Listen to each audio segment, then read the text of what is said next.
Assalamualaikum warahmatullahi wabarakatuh. Yang saya hormati Ibu Dr. Gigi Praspanti Wulandari, selaku Kepala Puskesmas Wonosari. Yang saya hormati Ibu Amelia SKM, selaku Kepala Puskesmas Wonosari. Yang saya hormati Bapak Ibu peserta seminar hasil laporan orientasi P3K di Puskesmas Wonosari. Izinkan saya membacakan urutan acara pada siang hari ini. Yang pertama pembukaan, yang kedua pemaparan dari Saudara Novita Dwi, yang ketiga arahan dari Ibu Kepala Puskesmas Purwosari dan Ibu Kepala TU Puskesmas Purwosari, yang ketiga tanya jawab, yang keempat kesimpulan dan penutup. Untuk menginjak acara yang pertama pembukaan, marilah kita buka acara pada siang hari ini dengan bacaan basmalah bersama-sama. Menginjak acara kedua yaitu pemaparan seminar hasil laporan orientasi P3K oleh Saudari Novita Dwi. Waktu dan tempat kami persilakan.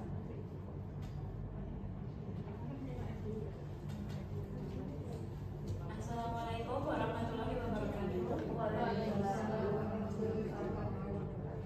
Yang saya hormati Ibu Dr. Gigi Praspanti Wulandari, selaku Kepala Puskesmas Purwosari. Yang saya hormati Ibu Amelia SKM, selaku Kepala Subbagian Tata Usaha Kepala Puskesmas Purwosari. Yang saya hormati dan saya banggakan Bapak Ibu karyawan Puskesmas Purwosari. Di sini saya akan memaparkan seminar hasil laporan orientasi pengenalan nilai dan etika pada instansi pemerintah bagi P3K di lingkungan pemerintah Kota Surakarta.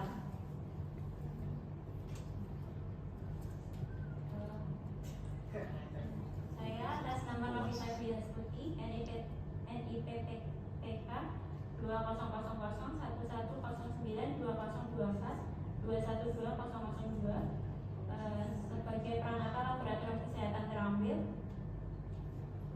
akan memaparkan edukasi cara tepat puasa pada pasien dengan pemeriksaan laboratorium di Puskesmas Purwosari. Orientasi pengenalan nilai dan etika pada instansi pemerintah bagi P3K. Latar belakang berdasarkan Undang-Undang Nomor 5 Tahun 2014 tentang Aparatur Sipil Negara menjadi titik awal perubahan pengelolaan kepegawaian di Indonesia. Dalam undang-undang tersebut diatur bahwa ASN terdiri dari PNS dan P3K.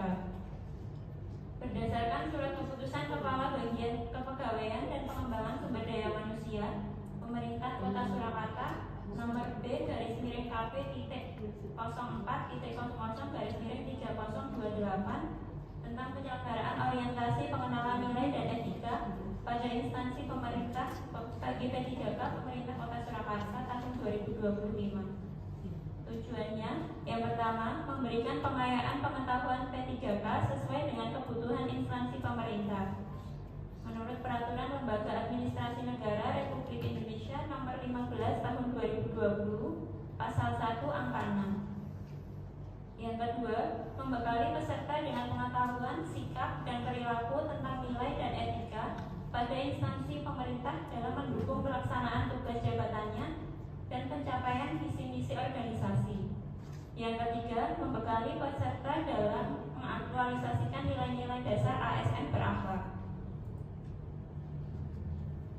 Untuk waktu dan tempat orientasi dimulai dari tanggal 16 Mei 2025 yaitu pembukaan, kemudian tanggal 21 Mei sampai dengan tanggal 9 Juni adalah MOOC melalui Solowasis, tanggal 10 sampai dengan tanggal 11 Juni evaluasi akademik melalui Solowasis, tanggal 12 sampai dengan 13 Juni remedial melalui Solowasis, tanggal 12 sampai 24 Juni orientasi tempat kerja, tanggal 26 Juni hari ini seminar hasil laporan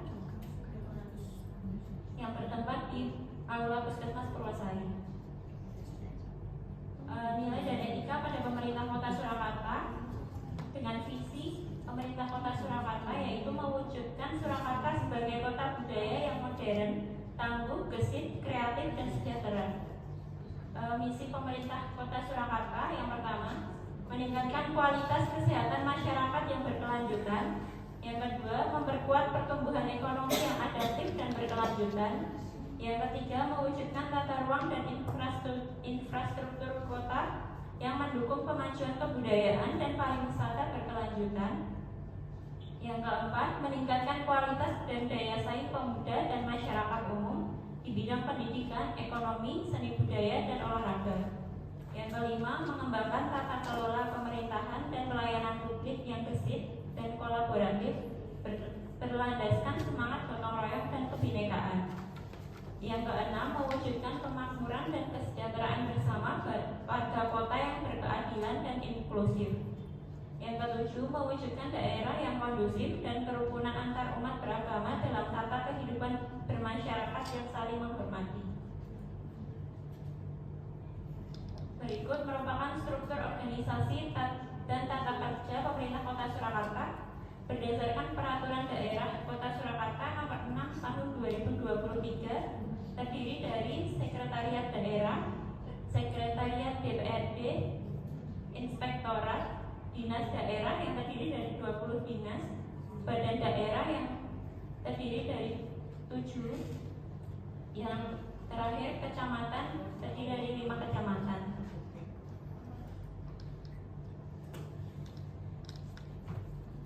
Untuk visi dan misi Dinas Kesehatan Kota Surakarta, visi mewujudkan Dinas Kesehatan Kota Surakarta dengan kerja ikhlas dalam memberikan pelayanan prima.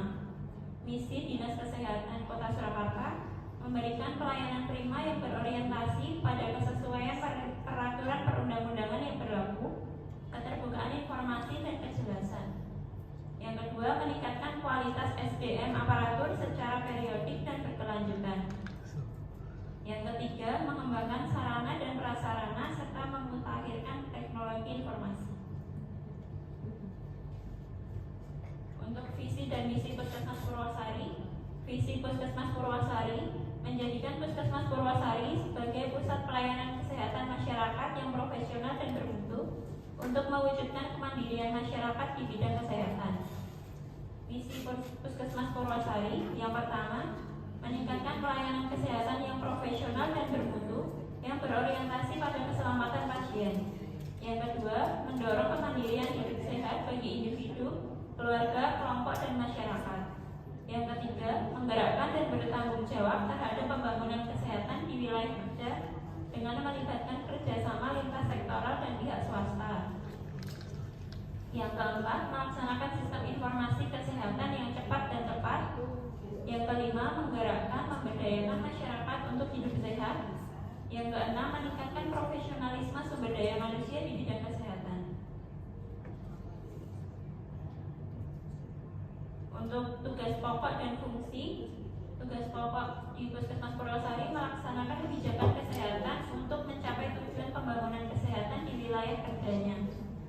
Untuk fungsinya, yang pertama, penyelenggaraan UKM tingkat pertama di wilayah kerjanya. 2. Penyelenggaraan UKP tingkat pertama di wilayah kerja. Yang ketiga, wahana pendidikan bidang kesehatan, wahana program internship, dan atau sebagai jejaring rumah sakit pendidikan. Untuk rencana kerja dan hasil kerja, identifikasi isu, yaitu karena banyaknya masyarakat yang belum paham bagaimana cara berpuasa yang tepat sebelum melakukan pemeriksaan laboratorium, terutama bagi masyarakat yang sudah lanjut usia, sehingga masih banyak pasien yang akan melakukan pemeriksaan itu masih salah dengan cara puasanya, seperti waktu puasa yang kurang dari aturan anjuran yang seharusnya atau melebihi batas waktu maksimal yang seharusnya. Isu yang diangkat, oleh karena itu diperlukan edukasi cara puasa yang tepat pada pasien sebelum melakukan pemeriksaan laboratorium. Gagasan yang diangkat yaitu si cepat puas, edukasi cara tepat puasa pada pasien dengan pemeriksaan laboratorium di Puskesmas Purwosari. Untuk gagasan pemecahan isu, yang pertama, membuat leaflet mengenai persiapan sebelum pemeriksaan laboratorium. Di sini yaitu persiapan puasa. Yang kedua, mengedukasi atau memberikan informasi kepada pasien bagaimana cara yang tepat puasa sebelum melakukan pemeriksaan laboratorium. Kemudian tujuan dari edukasi cara tepat puasa sebelum pemeriksaan laboratorium yaitu untuk mendapatkan hasil pemeriksaan yang akurat. Yang kedua, untuk mendapatkan diagnosis dan pengobatan yang tepat. Dan yang ketiga, untuk menghindari pemeriksaan yang berulang atau harus diulangi karena persiapan yang salah sebelumnya. Untuk perencanaan dan hasil kerja, menentukan gagasan yang diangkat yaitu konsultasi dengan mentor, kemudian merencanakan membuat riset sebagai media informasi pasien, mencari referensi mengenai materi cara puasa yang tepat untuk pemeriksaan laboratorium sebagai acuan pembuatan riset, kemudian melakukan sosialisasi atau penyuluhan, memberikan edukasi mengenai cara tepat puasa kepada pasien di Puskesmas Purwosari. Berikut ada dokumentasi kegiatan. Yang pertama, konsultasi dengan mentor. Yang kedua, membagikan leaflet kepada pasien. Yang ketiga, melakukan penyuluhan pada pasien di ruang tunggu Puskesmas Purwosari. Kemudian ada leaflet yang sudah saya buat.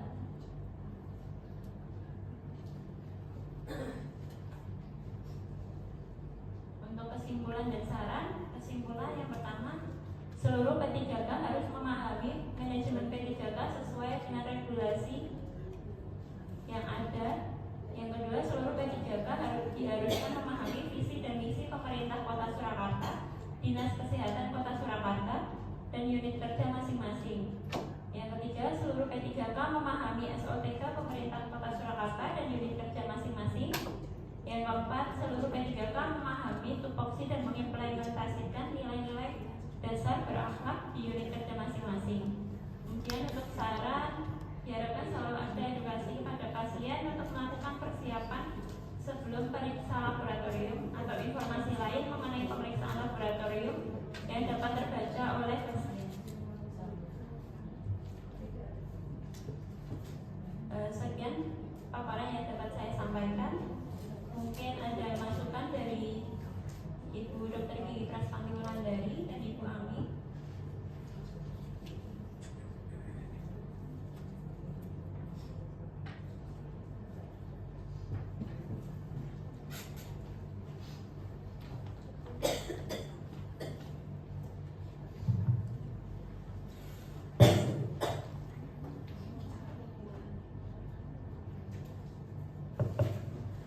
Terima kasih Mbak Novita untuk paparan dan juga inovasinya.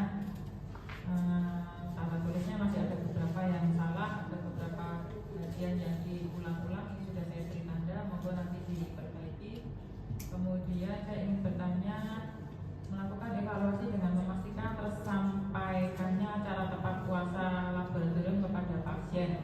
Nah, ini bagaimana Mbak Novita melakukan evaluasinya? Apakah pasiennya hanya ditanya sudah benar cara puasanya atau belum, atau mungkin melalui kuesioner atau bagaimana? Itu aja.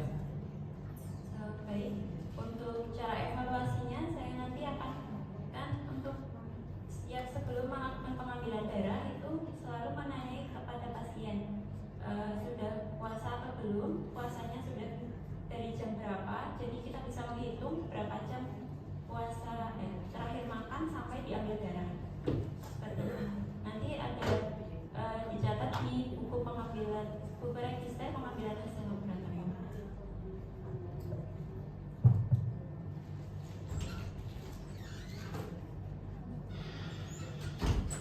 Maksudnya dia bulan tadi ini yang mau dicatat ini berarti afternya, before-nya nanti apa?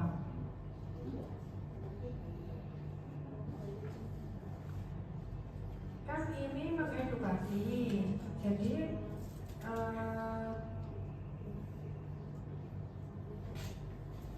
before-nya apa, after-nya apa? Kalau after-nya nanti ini ditanya sudah puasa belum, atau puasanya sudah berapa jam, seperti itu rencananya. Kan kesannya ini dievaluasi tapi nggak ada before-nya. Nah, gimana nyatet keberhasilannya? Yang itu yang perlu dipikirkan, ataukah dari pertama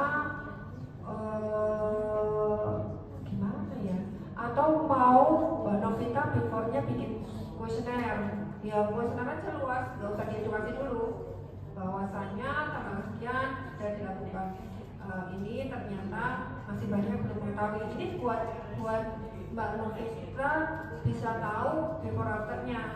Jadi misalnya ternyata dari sekian yang Mbak Novita kasih kuesioner, ternyata hasilnya belum mengetahui berapa.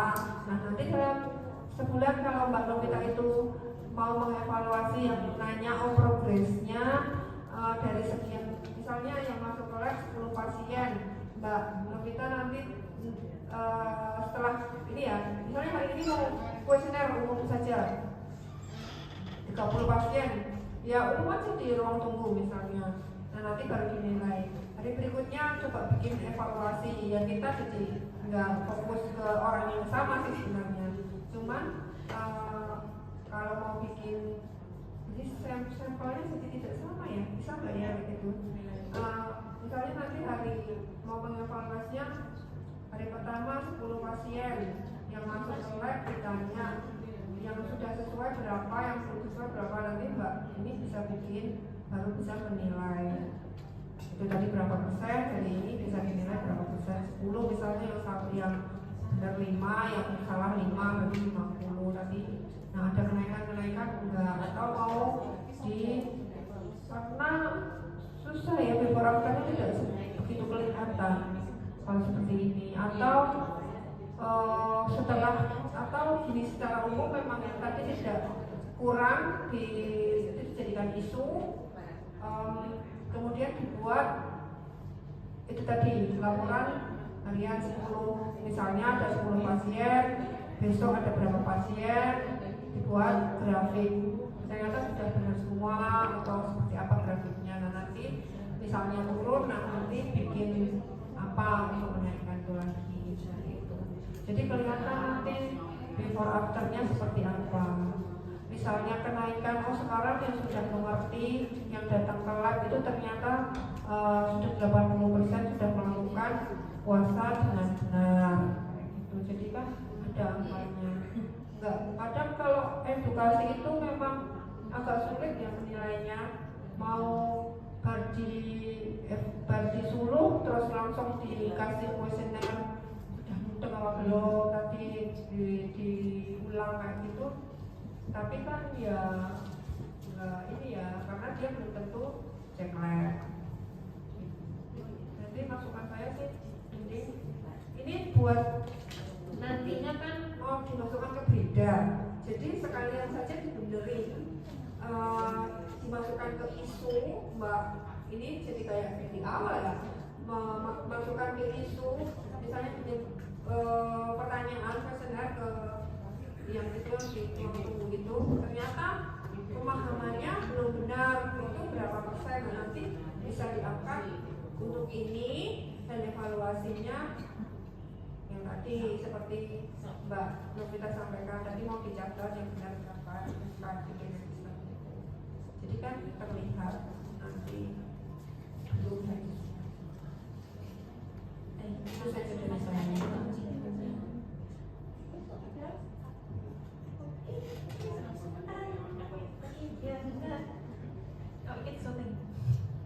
Ini ya, atau kan ini di mana nih Pak? Kan tulisannya ada hindari konsumsi obat-obatan sebelum pengambilan sampel darah, bisa ada ini kan tadi di mana tulisannya kan pasien lansia yang bisa kita apa namanya ya, kebanyakan lansia itu sebanyak yang sudah minum obat rutin. Nah ini ditanya lagi ya, saya minum obat rutin itu gimana?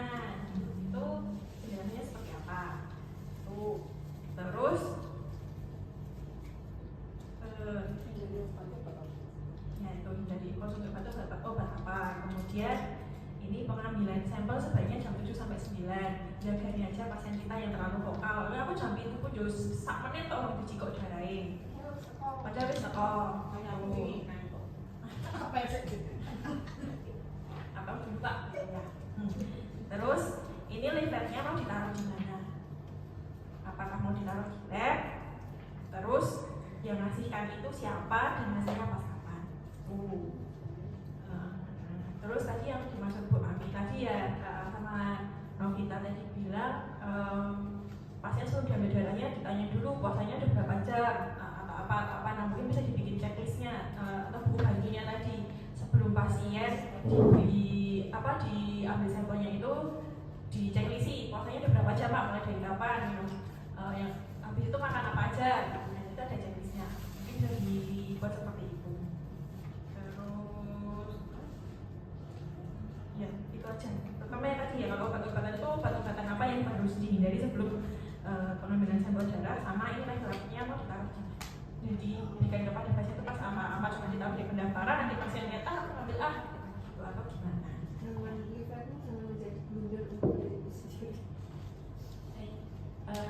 Ada pertanyaan Bu Dira untuk menghindari konsumsi obat-obatan ini kan biasanya pasien itu kebanyakan lansia ya.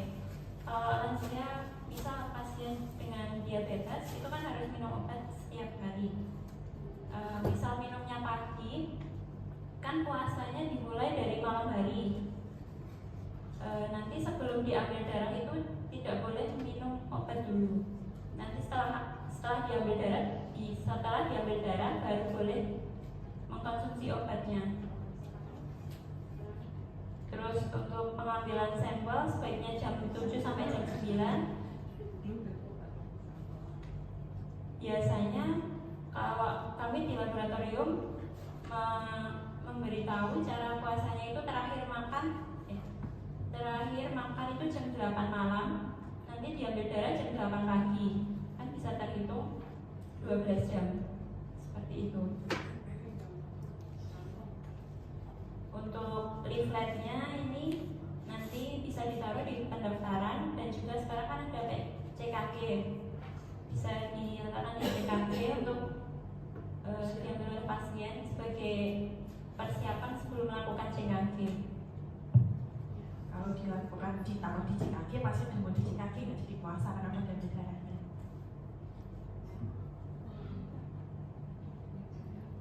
Pasien datang ke CKG mau di CKG, berarti kan udah puasanya kan kemarin.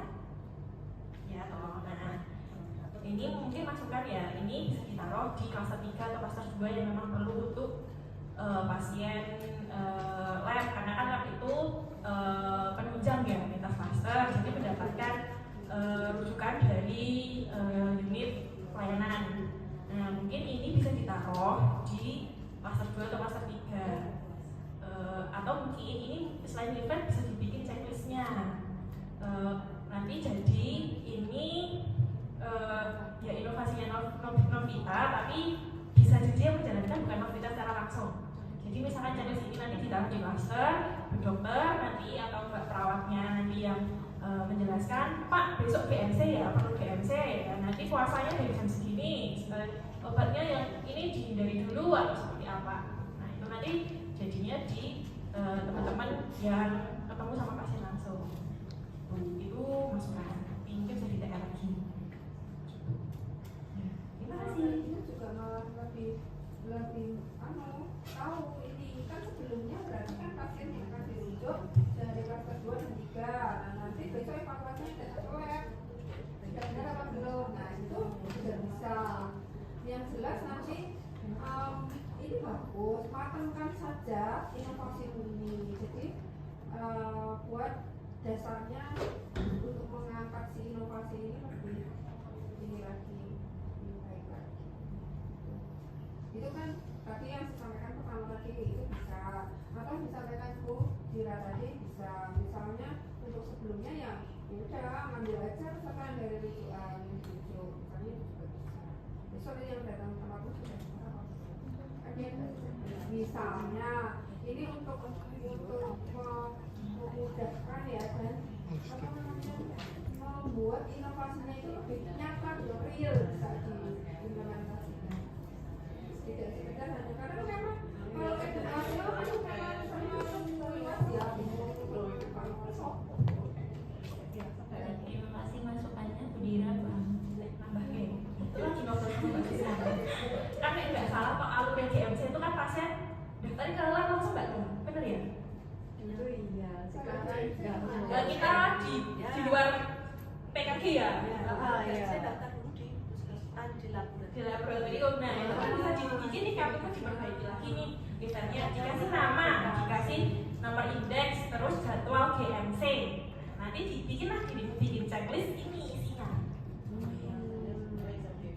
Pak, besok sebelum kesini puasa dulu, obatnya dari ini. Nah, besok pas ini kartu bisa dibawa Pak. Besok pas bapaknya GMC nih, kartunya dibawa Pak. Saya tadi puasanya kemarin puasanya jam berapa Pak? Makan terakhir jam berapa? Makan apa? Minum terakhir apa? Rokok enggak? Nah, itu bisa jadi monetisnya dari situ. Iya. Gitu. Kelihatan. Gitu kalau oke. Terima kasih masukannya. Mungkin ada masukan lagi dari teman-teman yang lain. Ibu. tadi rencana mau dibuat ya berarti ya checklist ya ini mau diperbaiki ya. Jadi ada namanya. Iya. Berarti mulai sekarang untuk GMC kan nggak usah pakai gambar. Kalau yang memori kan biasanya ya. Nah itu malah nggak usah, nggak apa-apa, malah lebih meringankan. Enggak, maksudnya gini Bu, jadi kalau misalkan memang GMC itu juga dokter internal. Kita nambah pasien gunakan di lab aja. Biar itu masuknya di laptop, gitu biar pujian nggak nambah. Karena gini, tadi saya juga agak tertarik yang mau dipakai sebelum CKG. Sebenarnya sebelum CKG, menaikkan CKG, kan kita ngomong banyak nih di poli harus puasa 10 jam dulu. Nah kalau ada event ini kan mengurangi kita banyak sesi ngomong. Oh lah, itu sebenarnya di poli itu saya setuju edukasi. Untuk ini. Tetap dikasih. Terus kemudian membantukan saat CKG, saran saya saat CKG mobile. Mungkin sebelum CKG mobile kan biasanya koordinasi dengan pemilik instansi ya. Nah mungkin ini bisa di-share, jadi peserta itu sudah datang dalam kondisi puasa. Betul, puasa itu. Jadi saat CKG mobile mungkin bisa membagi ini sebelum on air saat Walaupun membagi itu nanti implementasinya susah. saat kita menyarankan PKB itu juga koordinasi ini, jadi kita tinggal ini Pak nanti diisi syaratnya seperti ini datang. Kita ngomong terus selama ini dari membantu. Terus tadi ya puasa obat ini ya hindari konsumsi obat sebelum pengambilan Spesifikasi lagi. saya rasa nggak masalah karena puasanya kan dari jam 9 ya, kalau sebelum jam itu kurang lebih ya jam 8. Biasanya konsumsi obat terakhir itu obat rutin itu kan paling sore malam ya. Otomatis dia udah puasa. Yang pagi itu kan biasanya obat gula, otomatis juga harusnya tidak minum obat gula dulu karena kan harus langsung sarapan ya. Nanti disarankan obat gulanya diminum setelah ambil darah, minum obat gula sarapan. Lain ya, oh ya lain otomatis ya sebenarnya puasa harus nggak minum obat, nggak apa-apa nanti berarti ada perubahan cara minum obat misalnya. Biar memang puasanya nggak boleh minum obat memang. Semua obat. Ya, jadi nanti kalau memang diagnosa pasien HIV ya kan biasanya untuk pasien HIV itu ada yang obatnya diminum malam. Ya berarti nanti petugasnya memberikan edukasi minum obat dulu misal jam 10 malam, berarti datangnya ke sini ya otomatis di atas jam 9 ya. Jam 10. Tapi kan sebenarnya masih bisa. Dan itu kan tidak semua pasien HIV ya. Gitu. Rata-rata orang minum obat malam itu kan kurang dari jam 9. Jadi insya Allah nggak mengganggu. Gitu sih, mungkin itu aja. Jadi sebenarnya pastinya kita ini bagus, banyak yang membutuhkan. Ya.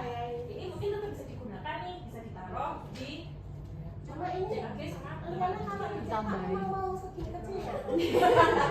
Atau mungkin lembar inilah ya. Bisa A5. Dimodifikasi menilai. Nanti kalau suka BUD-nya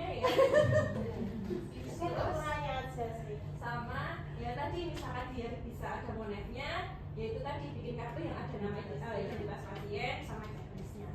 Itu yang bisa buat Monet. Nah, ini mungkin udah bisa jalan buat disebut CKG sama edukasi pasien yang mau edukasi.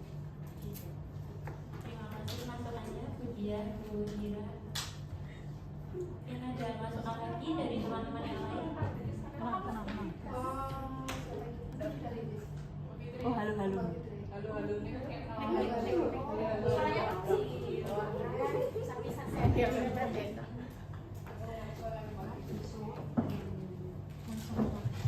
berarti ngomongnya. Mbak Rosita mau tanya, kalau semisal puasanya lebih dari 12 jam, apa masih bisa dilakukan pemeriksaan langsung? Untuk Ada antriannya. puasanya itu sebenarnya ada toleransi sampai 14 jam. Tapi kalau lebih dari 14 jam itu akan berpengaruh pada hasilnya. Hasil pemeriksaan jadi tidak akurat. Sehingga sebaiknya dilakukan persiapan ulang. Jadi puasa dulu yang benar, baru dilakukan pengambilan darah. Seperti itu. Ada pasiennya yang tidak mau wira-wiri. Kalau pasiennya ya, kalau memang menghendaki mau diperiksa ya harus menerima hasil apa adanya dengan hasil rendah kalsu. Itu. Dikasih keterangan pasien puasa lebih dari 12 jam itu. Nggak usah. Nanti ini aja. Nanti kita, saya nanti tidak mau ke pos 1 Mei tanggal sebelum 14 jangan gimana. Masih enak begitu. Kalau dikasih rank sampai 12 ini dia mah 12 jaman gitu. 12 jam gitu. Memang kita spelling aja kan ada 2 jam itu. Yang penting kita tahu internal ini tahu. Bisa apalagi yang di pelayanan ya. Kadang alasannya saya pendaftar, saya sudah datang dari pagi tapi terlayaninya siang. Nah, ya, Udah jadi 3 apel. Ya nanti ya lengkap ya dari poli. Mantap lagi.